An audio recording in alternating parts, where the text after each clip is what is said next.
Estenda sua mão aqui para frente, vamos abençoar o Samuel. Meu Deus, nesta hora, Senhor, nós consagramos a vida do teu filho Samuel no teu altar. Te pedimos, meu Deus, que o Senhor o use como um instrumento vivo, poderoso, Senhor. Espírito Santo, meu amigo Espírito Santo, prega com ele, usa a boca do teu filho, inspira, Senhor, da unção, derrama da tua unção. Lembra o teu filho, ó Pai, dos versículos, das passagens, e em nome de Jesus, que ele seja um profeta, ó Pai, neste lugar. Que ele seja, Senhor Deus, um canal de bênção nas tuas mãos para abençoar a nossa vida, em nome de Jesus. Amém? Você pode dizer amém? Glória a Deus. Boa noite de novo, tudo bem com vocês? Obrigado, pastor. Como o pastor falou, esse final de semana eu tive essa oportunidade de ministrar no encontro. Para quem não passou, não sei se todos aqui passaram, mas para quem não passou, é um evento da igreja que é muito único. E é lá onde a gente é lapidado verdadeiramente no encontro. Não é só mais um evento, culto, ministrações. Não são só ministrações, são na realidade pontos específicos que são trabalhados na nossa vida. Por exemplo, já teve casamentos que foram restaurados através do encontro. Tiveram famílias que foram restauradas através do encontro. Vícios, pessoas presas em vícios foram libertas no encontro. Pessoas foram batizadas no Espírito Santo no encontro. E eu tive essa oportunidade de ministrar nesse final de semana. E como o pastor disse, foi a primeira vez. Quando meu pai me falou, eu fiquei bem surpreso, porque é uma coisa que eu admiro, que eu sempre admirei nele, que eu sei que eu sou suspeito, mas meu pai, ele nunca deu nada na minha mão, só porque eu sou filho dele. Então, sempre para mim me envolver em algo na igreja, eu tive que começar com os meus próprios passos, eu tive que começar. Então eu já limpei a igreja, já trabalhei no som, já trabalhei na recepção, já trabalhei no backstage, já trabalhei em todas as áreas da igreja. Hoje eu estou no altar, mas graças a Deus eu participei de todas as áreas da igreja. E o meu pai, ele sempre me colocou, me deu essas oportunidades no momento em que ele, debaixo de um direcionamento de Deus, via que havia uma preparação, né? Mas na realidade, como eu já ministrei, Deus vai nos preparando no caminho. E eu lembro que eu comecei a ministrar, e eu falando para aqueles homens, e você vai ministrar para homem é fogo, cara. Os caras tá tudo, não, os caras tá, parece que vai sacar uma arma e te dar um tiro, cara. Fala assim: Jesus, se eu morrer aqui, eu tô pregando a tua palavra, eu vou pro céu, amém. Mas conforme eu fui ministrando, eu até deixei o meu esboço de lado. Chegou uma hora que eu deixei de lado, porque o Espírito Santo me levou para um outro lado completamente diferente. E vi aqueles homens chorando, a equipe, os servos chorando, meu pai, depois pastores chorando. Eu agradeci muito a Deus, porque eu falei: Deus, muito obrigado, porque eu tenho certeza que o teu Espírito Santo me acompanhou nessa ministração. Se tem uma coisa que eu aprendi na minha vida, que até para adorar Ele, até o que a gente entrega para Ele, a gente precisa dele. Para entregar as ofertas para Ele, a gente precisa da provisão dele. Para a gente entregar a adoração, nós precisamos de saúde, precisamos da nossa vida, a gente precisa dele. Vai a gente tentar entregar uma adoração sem a presença de Deus, não vai sair nada, é só música. E eu quero continuar falando sobre o mesmo tema de riquezas encobertas e tesouros escondidos. E eu quero ler com vocês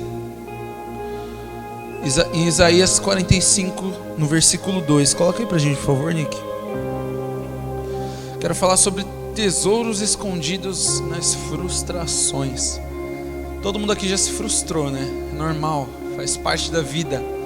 Só um adolescente que fala que a vida é perfeita e linda e maravilhosa que nunca teve uma frustração, não é mesmo?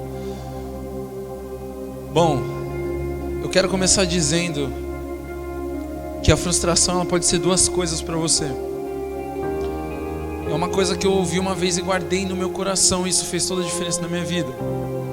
A frustração, ela pode ser ou o motivo da sua ruína, o ponto final da sua vida, ou o seu combustível para você procurar ser melhor ainda e conquistar níveis maiores.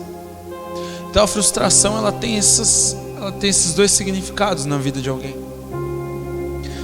Quantas vezes Thomas Edison não falhou para que ele criasse a lâmpada? No mínimo 1000 vezes. Quem estuda história, ciências, sabe que foi no mínimo 1000 experiências para que ele chegasse até a invenção da lâmpada. A frustração, ela é algo poderoso, tanto positivamente quanto negativamente. Ela para histórias, mas ela também é um divisor de águas em algumas histórias. E eu quero ler agora Isaías. Pode colocar aí pra gente, por favor. Eu irei diante de você e aplainarei montes, derrubarei portas de bronze e romperei trancas de ferro. Eu já havia lido, o pastor também havia lido esse versículo aqui. E vocês devem estar pensando, cara, por que vocês estão batendo na mesma tecla? Tudo que é lançado desse altar tem um propósito, e se essa palavra continua batendo aqui nesse altar, é porque ainda há propósito para pelo menos uma pessoa aqui nesse lugar. Vamos lá. O que esse versículo diz? Ei, eu estou à frente de você. Não importa se haverão buracos, montes, morros, obstáculos. Eu estou à frente de você. E eu vou preparar o caminho para que você passe. Não importa se há trancas grossas de ferro e portas grossas de bronze, eu as abrirei para você. Porque eu vou à sua frente, eu sou o teu Deus.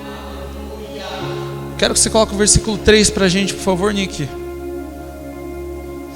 Darei a você os tesouros das trevas.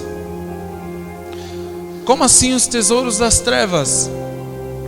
Uma vez eu estudei muito sobre a crucificação de Jesus, mas para saber o que acontece depois da crucificação.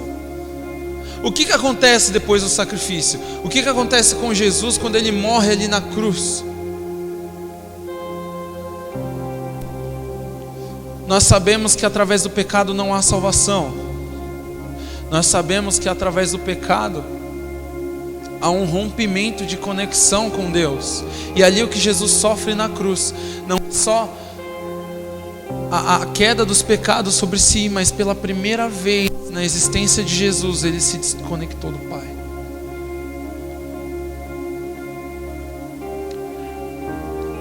E eu passei algo assim, claro, estou diminuindo muito, mas é para trazer para um exemplo mais próximo para nós.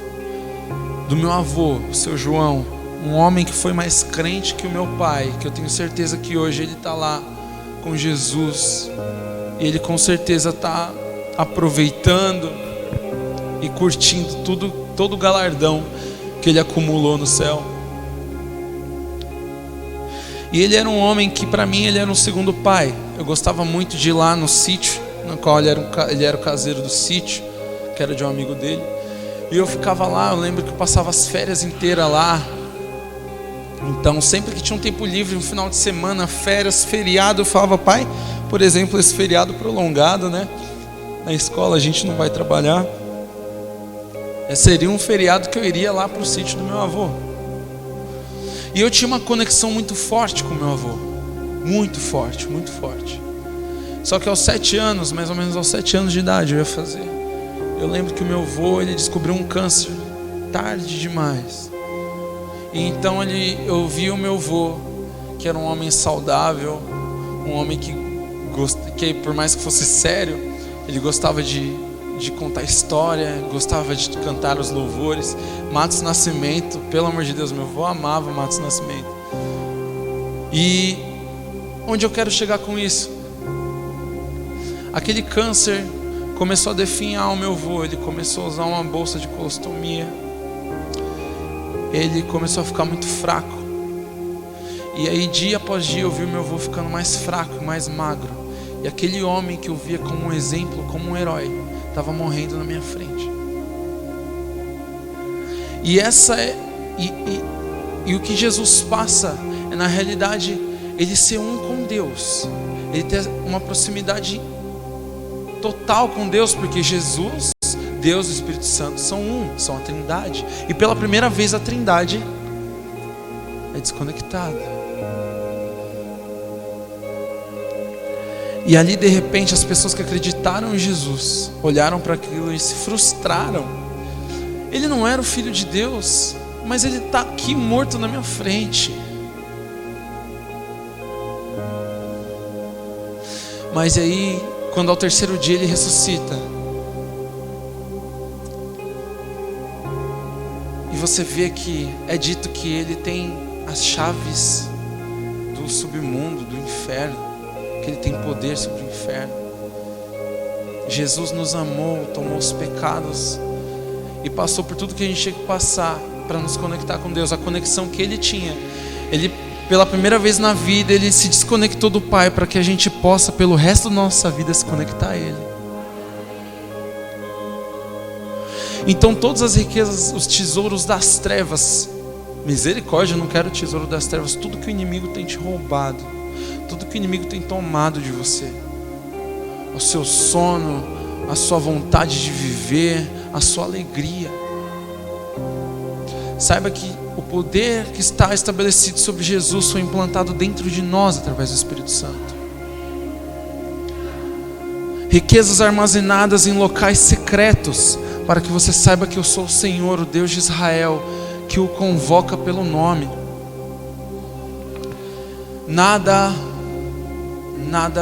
nenhuma bênção, nenhum propósito que Deus tenha, nenhum plano que Deus tenha para nós está escondido o suficiente para que em algum momento Ele não faça que a gente encontre esse tesouro. O inimigo, nem nada na nossa vida pode fazer o suficiente para nos separar do amor dEle.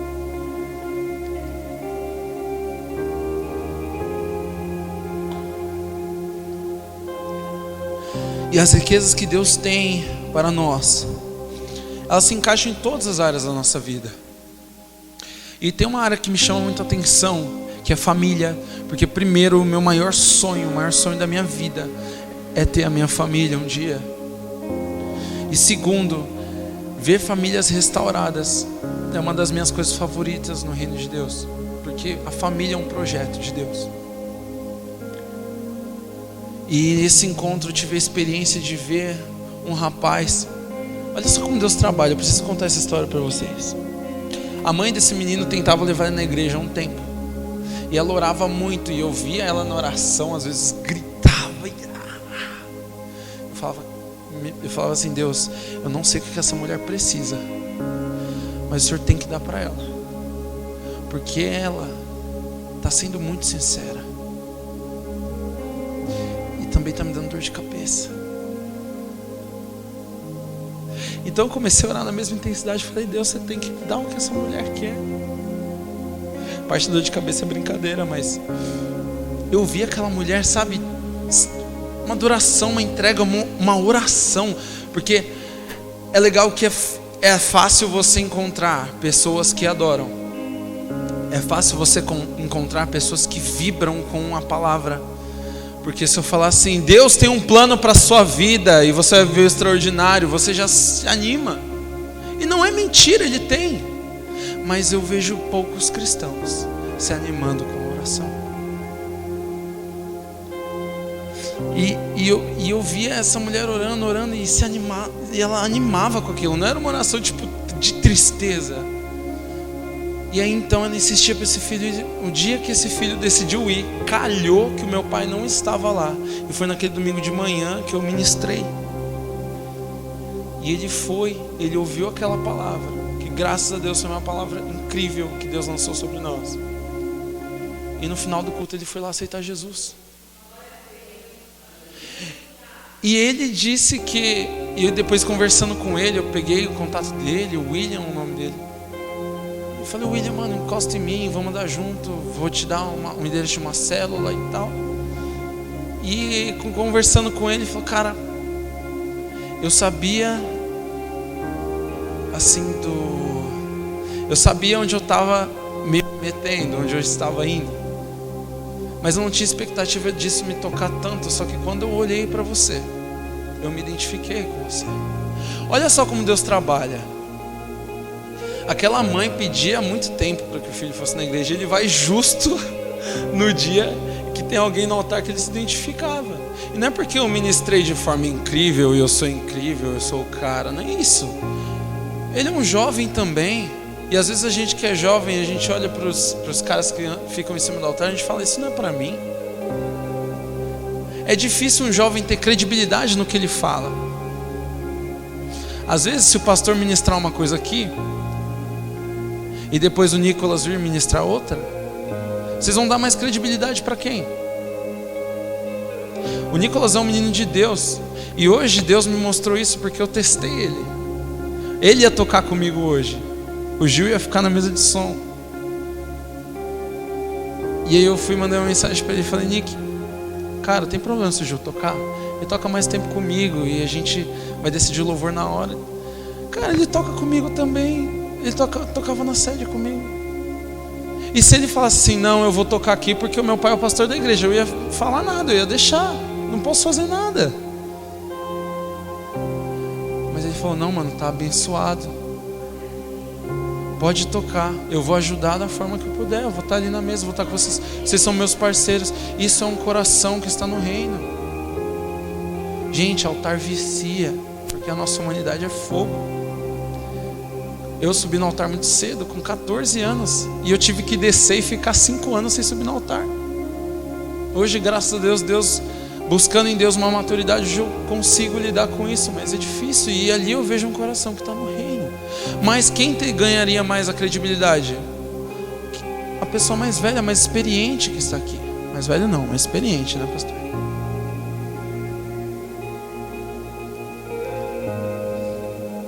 Mas tudo bem, porque quando eu ouço alguém mais novo do que eu, é difícil eu dar credibilidade também, porque é algo nosso.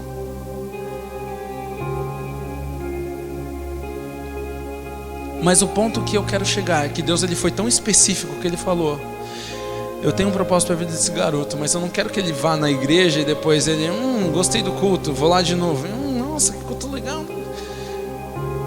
Deus levou uma avalanche em cima daquele garoto que fez ele, pela primeira vez na vida, se identificar com o evangelho, por causa de um garoto que estava ministrando.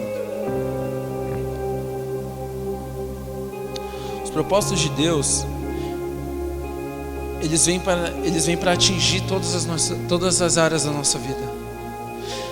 E então essa família começou a ser restaurada. Eu vi isso, e aí eu vi ele, agora eu vejo ali a mãe dele e ele do lado da mãe dele no culto. Só que eu não sabia, pastor. E quando eu cheguei no encontro, chegaram e me falaram, o William, aquele menino lá, o William eu sabia que estava lá, tá aqui no encontro. Eu falei, eu sei. Não, cara, mas você não sabe, o irmão mais novo dele também está aqui. Eu falei, uau. O William convenceu o irmão dele de que ele podia se identificar com o evangelho. E aí no encontro, então, eu vejo aquele menino também aceitando Jesus. E aí já não é mais só aquela mulher que clamava sozinha. Agora eu vejo ela e os 2 filhos dela.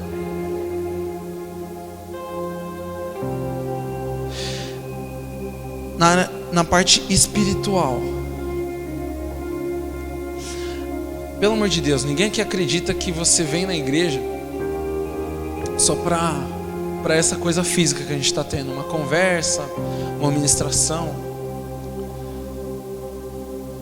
Na realidade, o celular está digitando sozinho aqui, está repreendido em nome de Jesus. Sim. Então, Deus, ele não tem o comum para nós. Deus não tem o comum. Ele sempre vai ter o extraordinário. Na vida espiritual, na vida financeira, na vida familiar, na saúde. Falando em saúde, eu tenho pedido novas experiências com Deus. E Deus me deu uma bem singular. Eu estou gripado há 3 semanas. E cara, é engraçado que ontem eu estava cantando na sede, e vocês perceberam que eu estou um pouco rouco, né? E é engraçado que quando eu fico rouco assim, eu dou aqueles gritos. Pato Donald, né? Bom. E agora eu quero falar um pouco sobre a fé. A fé é um tesouro que ele não está tão enterrado, ele está na nossa frente, é um princípio, é um fundamento do Evangelho. Ela é a certeza do que esperamos, daquilo que não se vê. Só que nós precisamos ter a fé para começar, para permanecer e para concluir. Essa moça, ela ia sozinha nos cultos, e ela teve fé o suficiente para permanecer orando. Ela teve fé para começar a caminhar com Deus, para permanecer orando pelos filhos dela, até que ela viu o milagre dela se concluir. E agora ela ora pelo marido dela, e eu tenho certeza que ele vai estar daqui a pouquinho lá sentado com ela também.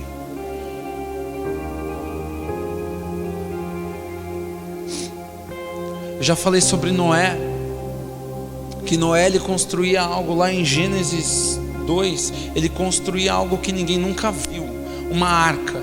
Até então, imagina, não existia alguém você chegar para alguém, o que você está construindo? A pessoa fala um nome que nem existe, de algo que você nem sabe o que é, você nunca viu na vida, você joga no Google ali, não aparece nada. Mas ele fez porque Deus ouviu. Porque Deus falou, ele ouviu a voz de Deus. Ele fez porque Deus falou e ele ouviu a voz de Deus. Abraão, em Gênesis 12, quando sai da terra dele, ele estava ali no meio da parentela, uma família bem estruturada, uma família rica. E ele sai para uma terra que ele nem sabia onde era. Imagina se eu abro a porta da igreja agora e eu saio andando aí sem rumo. Você, Samuel, vai para onde? Não sei. Deus mandou ir para ali, ó. Eu peço a direção. Mas ele tinha certeza de que foi Deus que falou com ele. Quando Jesus chama Pedro, ele era só um pescador, que ele sustentava a vida dele lá com a pesca. E aí Jesus, um cara que ele nunca viu na vida, que ele nunca viu fazer um milagre, que ele nunca viu ministrar uma palavra sequer, olha nos olhos dele e fala: vem, siga-me. E ele vai, porque dentro dele tinha uma certeza de que aquilo era um propósito que Deus tinha para ele. Agora, quando nós falamos de Davi, você nunca vai ver Davi ler os salmos. Leiam os salmos. Davi, o salmista Davi, você lê os salmos de Davi, você nunca vai ver ele: Senhor, Senhor, eu quero ser um rei, me dá um reino, quero sentar no trono, quero comer banquete todo dia. Não, você não vai ver. Você vai ver Davi adorando no meio das ovelhas, no meio dos gados da família, excluído da sua própria família, adorando a Deus, esquecido pelo próprio pai, que quando o profeta pede para apresentar os filhos, imagina só que pesado, cara. Imagina se o seu pai, alguém chega para o seu pai: quais são os seus filhos? Fulano, só esses, e não falou o seu nome. Só esses. E não é porque ele esqueceu, não, é porque ele tinha vergonha. Imagina o teu próprio pai ter vergonha de quem você é, e mesmo assim ele adorava todos os dias, e Deus dava forças para que ele continuasse, até que um dia ele foi honrado.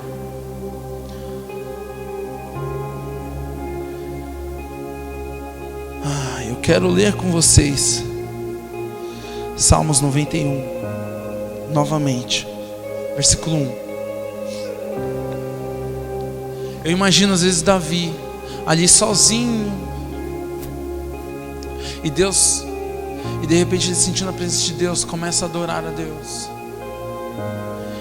E às vezes eu imagino as inseguranças, os medos, às vezes a baixa autoestima, que é uma coisa que não é muito falada nos púlpitos, mas a baixa autoestima é uma coisa que destrói pessoas. Certa vez eu me relacionei com uma pessoa, eu tive uma namorada que ela tinha problema de autoestima, ela era uma menina muito bonita, mas ela tinha esse problema e ela não rompia muitas coisas na vida dela. Tudo ela achava que as pessoas estavam contra ela. Ai, tal pessoa não gosta de mim. Ai, tal pessoa está contra mim. Porque para ela era algo fútil, algo pequeno. E existem líderes, pessoas, cristãos cheios do Espírito Santo de Deus, falando: ai, quem sou eu? Perto de Deus nós não somos nada, mas a própria palavra diz que a criação, toda a criação espera, aguarda ansiosamente pela manifestação dos filhos de Deus. Nós somos a única criação que Ele fez com as próprias mãos.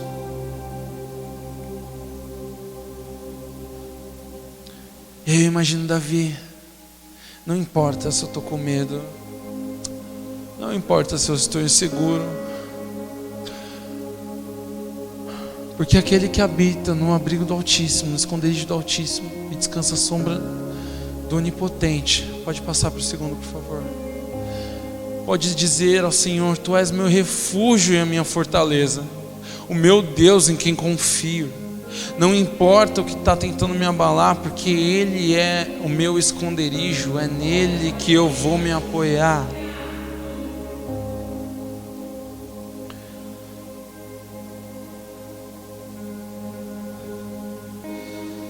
A palavra de Deus, ela nos ensina a lidar com a frustração. E nós temos que aprender uma coisa.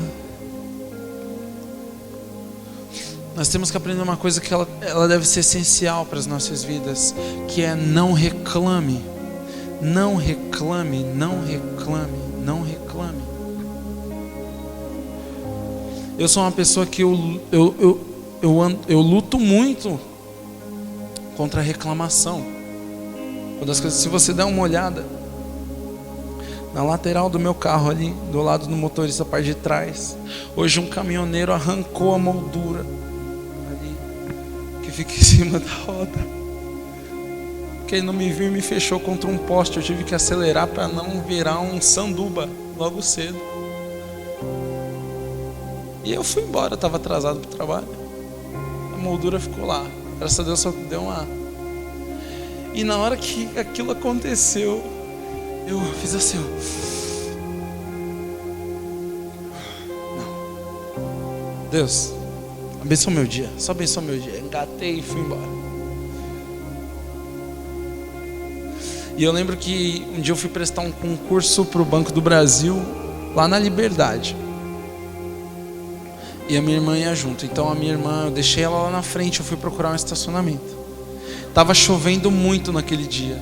Eu tinha um outro Corsa antes desse, mais simples. E aí o cabo da embreagem soltou. Não soltou, quebrou. Aí não tinha nem como encaixar de novo. E aí eu tive que empurrar até um estacionamento o carro na chuva, no dia que eu ia prestar um concurso. Só que eu fui empurrando, eu falei: Deus, eu sei que o Senhor está me testando. Eu sei que o Senhor está me testando. Eu fui e fiz aquela prova. Eu falei: não vou reclamar, porque eu vou passar nessa prova. E saiu o resultado, e adivinha, eu não passei na prova também.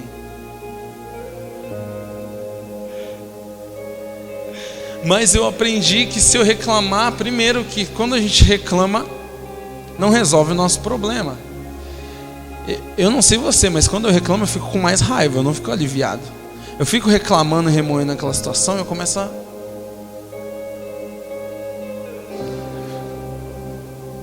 E nós temos um exemplo na Bíblia de frustração.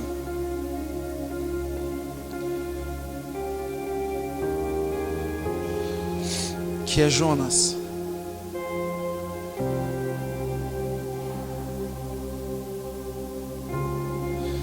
Lá em Jonas 1, no versículo, não precisa colocar não. Lá em Jonas 1, eu não vou ler, porque eu já vou entregar daqui a pouquinho. Em Jonas 1 você vai ver que está escrito que veio a palavra do Senhor a Jonas, dizendo para ele se levantar e ir a Nínive, né? Clamar contra ela, porque ela seria destruída. que a malícia da cidade não estava agradando o coração de Deus. Mas aí Jonas ele vai contra a ordem de Deus. E aí nesse meio tempo aí você vê que Jonas ele tem uma baita de uma frustração. Ele pega carona no barco, é engolido por um grande peixe, e tudo sai fora do plano dele. Só queria fugir para o Caribe, pegar um sol, longe do propósito de Deus. E quantas vezes a gente foge com medo do propósito de Deus? Quantas vezes vem uma notícia, uma novidade de Deus para a nossa vida e a gente foge disso achando que o melhor para nós está naquilo que nós queremos? E quantas vezes nós não pioramos e atrasamos as nossas conquistas, pioramos a caminhada e atrasamos as nossas conquistas através dessas decisões? E Jonas ele podia ter muito bem ouvido a voz de Deus e ido lá falar contra aquela cidade.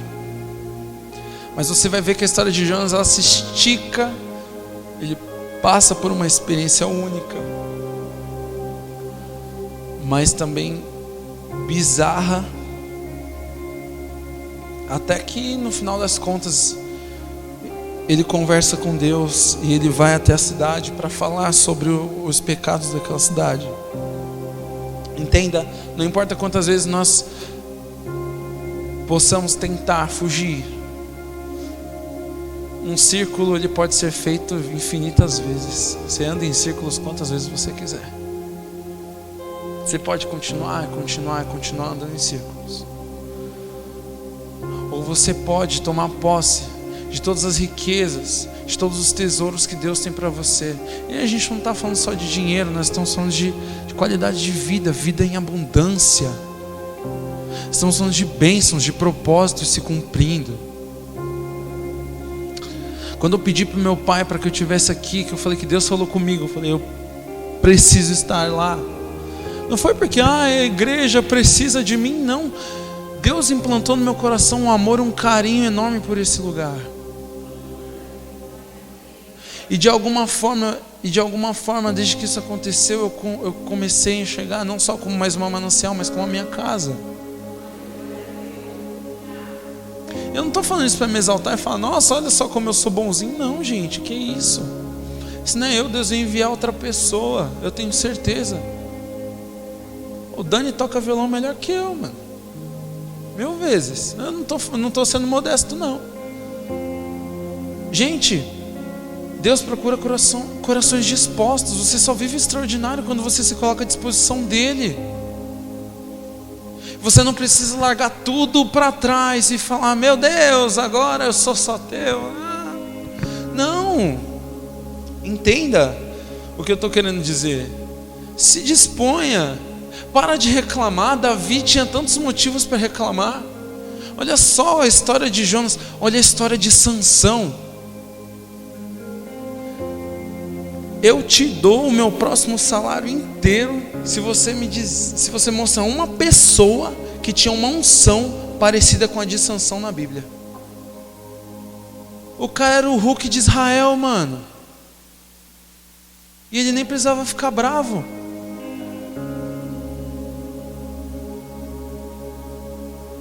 Era uma unção única. Gente, era uma unção de guerreiro. Mas perdeu uma bênção. E perdeu uma bênção ainda porque é gado. Caiu no papo da mulher. Mas o coração de Sansão já não estava mais no propósito dele. A culpa não foi da Dalila. A culpa foi de Sansão. E um dia Deus também falou comigo de uma forma muito simples. Ei, peça a Deus, ouça isso, peça a Deus experiências diferenciadas. Vai acontecer umas coisas com você, coisas simples do dia a dia, até coisas totalmente fora da curva, que você vai ver, você vai ter experiências incríveis. Busque isso em Deus. Um dia eu fui trabalhar, eu dormi de meia, estava frio, e eu falei assim, eu não vou tomar banho, porque eu tomei ontem à noite para poder acordar. É só ir para o trabalho, está frio pra caramba. Aí eu, bom dia Espírito Santo. Eu fui, virei e... Meu cachorro fez um trabalho do lado da minha cama, bem onde eu desço. Ele tinha um outro lado para fazer, mas ele fez onde eu coloco o pé todos os dias. E eu escorreguei no cocô do cachorro. Eu não só pisei de meia branca, como consegui sujar o meu pé, a minha perna e cair sentado no cocô do cachorro, velho.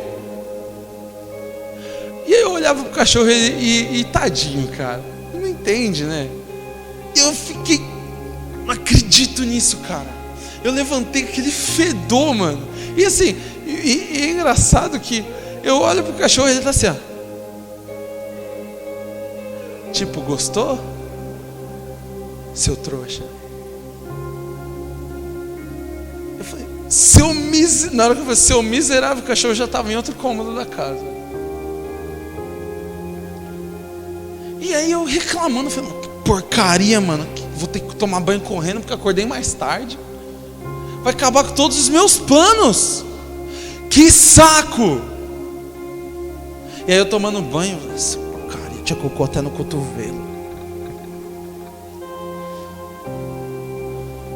Que saco, mano. Pior que nem tinha cheiro o negócio. E só depois que eu pisei que o cheiro subiu. E empesteou o quarto. Tive que limpar o quarto. Aí passar pano. E varrer. E aí Deus falou comigo nisso. Você acredita? Com o cocô do cachorro. Eu reclamando. E o Espírito Santo faltou falar assim, cala a boca. O problema estava ali, só que o cheiro só subiu e incomodou quando você pisou no cocô. Eu sei que eu tenho um cachorro no meu quarto e que ele dorme comigo e com a porta fechada. Eu tenho que ter a inteligência de acordar, acender a luz antes de pisar no chão, porque o cachorro tem vontade de fazer as necessidades dele, pô. As oportunidades boas estão na nossa frente, mas as oportunidades dos problemas acontecerem também estão na nossa frente. Às vezes a gente vai, pisa na merda, esfrega, pega um pouco, taca na parede e fala, como a vida é ruim. Como assim, Samuel? Como você está dizendo isso? Uma vez teve um dia que um aluno meu, 5 anos de idade, chegou assim, teacher, eu quero ir para minha casa, eu não aguento mais a escola. Que foi, Anthony? Tá dando tudo errado. Eu falei, meu filho, você paga conta? Você tem família para criar? O que está acontecendo com você? Não, porque eu acordei, pisei no meu Lego, machuquei o pé. Eu falei, tadinho. Eu cheguei na escola, meu amigo faltou, meu melhor amigo. Fui fazer atividade de tinta, sujei a minha camiseta. Falei, isso é normal, todo mundo fica quieto. Aí eu falei assim, peraí, Anthony, você ora? Oro. Você orou antes de sair de casa? Ele. Teacher, eu já entendi. Foi pro canto da sala e foi orar. Quando eu saio da minha casa sem orar, dá tudo errado. O Corsa quebra, entendeu? A criança vomita em cima de mim. Dá tudo errado. Eu já sei disso. Quantas vezes a gente insiste no erro? Há vida em abundância e há excelência e novos níveis sem a presença de Deus? Não, a gente sabe disso, isso é óbvio. Mas por que a gente insiste em dar prioridade para outras coisas do que a presença de Deus? A gente só tem acesso às riquezas, aos tesouros do reino, quando Deus tem acesso ao nosso coração.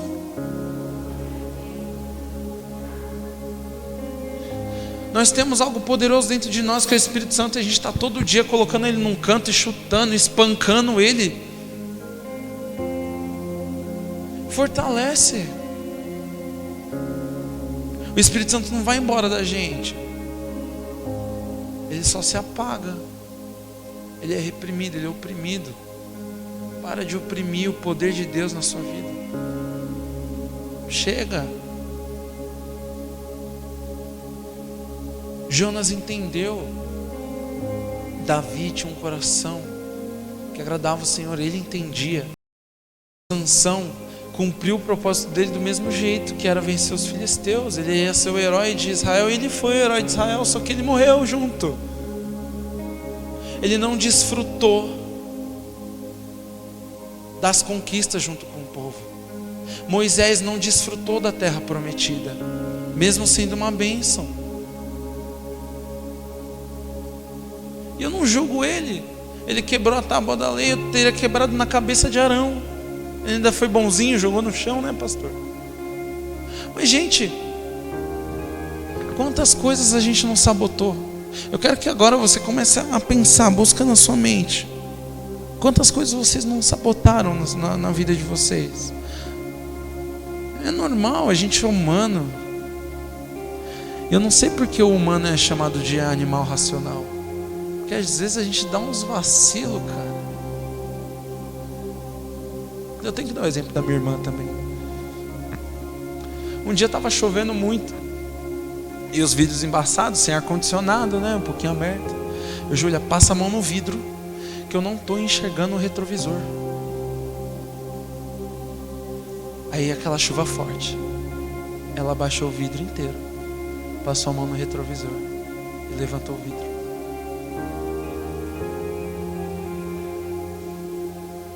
E eu fiquei olhando para a cara dela assim. E aí ela: o que foi? Você tá brincando comigo, né? Não, fala que isso foi uma piada. Ela: que piada? Para de ser besta. Aí quando ela me xinga, eu sei que ela tá falando sério. Falei: eu que sou besta? Falei: Júlia, olha pro vidro. Você tá enxergando o retrovisor? Você acha que você resolveu o meu problema? Ah. Só que a gente é assim. A gente é assim. E aí eu fui zoar com a Júlia. Eu aloprava ela, eu fui contar pro meu pai e falava: pai, a Júlia é uma porta, é uma batata. Só que eu fui dobrar meu joelho depois. E quantas vezes Deus fez eu lembrar de várias situações em que Ele falou assim: olha, faz tal coisa. Eu fiz o mais difícil e não resolveu nada. Se eu tivesse ouvido a voz de Deus desde o começo, aquelas promessas que eu comecei a ouvir quando eu tinha os meus 9 anos de idade, hoje com 21, era para eu estar voando. Era para ser o segundo Pedro, né? A minha sombra curar todo mundo. Eu brinco assim, mas é sério. Era para eu estar em níveis muito maiores com Deus. Hoje eu estou num nível que, graças a Deus, é muito bom, um nível de intimidade grande. Mas eu nunca estou satisfeito com isso, eu sempre quero mais. E às vezes eu paro para pensar, quantas coisas eu não sabotei, né? Aí a gente fala: não, Samuel, para, experiência ruim, que nem relacionamento, né? O relacionamento acaba e a pessoa fala: foi aprendizagem, né? Aprendizagem. Filho, eu queria um relacionamento. Se eu quisesse um curso, eu ia para a faculdade procurar, né?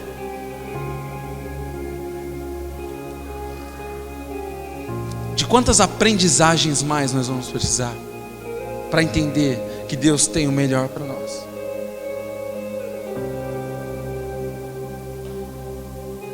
Quantas vezes mais a gente vai dar com a cara na parede, com a cara na porta? Só um minuto, gente.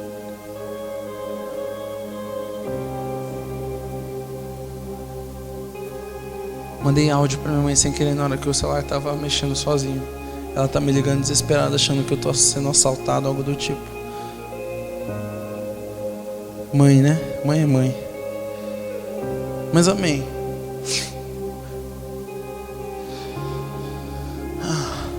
Acredite no que Deus tem para você, mas acredita de verdade. Acredita de verdade.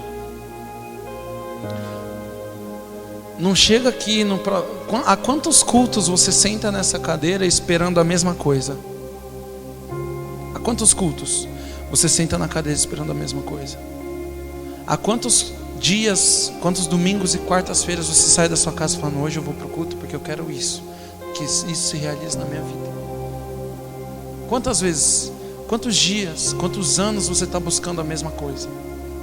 Está na hora da gente procurar onde que a gente está errando. Está na hora da gente procurar no que a gente está pecando. Não pecando de pecado, mas onde que a gente está falhando. Eu contei aqui que quando eu tive um encontro verdadeiro com Deus, eu virei para os meus pais e falei: eu não vou estudar, eu não vou trabalhar. Eu quero ir para o F-Hope, fazer uma escola de missões e eu vou ser missionário. Olha que lindo. Mas não era o propósito de Deus para a minha vida. Ia dar tudo errado. Nessa noite, Deus quer falar com você. Essa palavra foi uma palavra simples, que falou muito comigo. E eu espero que tenha falado com você. Eu espero que você comece a agir diferente a partir de hoje. Tudo que é bom hoje na sua vida vai sair para que o extraordinário tome lugar.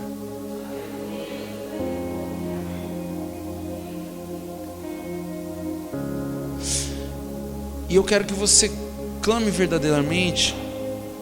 Gente, o meu violão, ele descarregou no último louvor, vocês acreditam? Eu quero fazer aqui, eu quero que vocês aproveitem esse momento. Vou fazer um louvor acústico aqui de última hora, novidade. Os meninos podem ficar aí, depois a gente faz um louvor, tá? Mas eu quero, apaga a luz para mim, por favor. Eu quero fazer uma oração com vocês.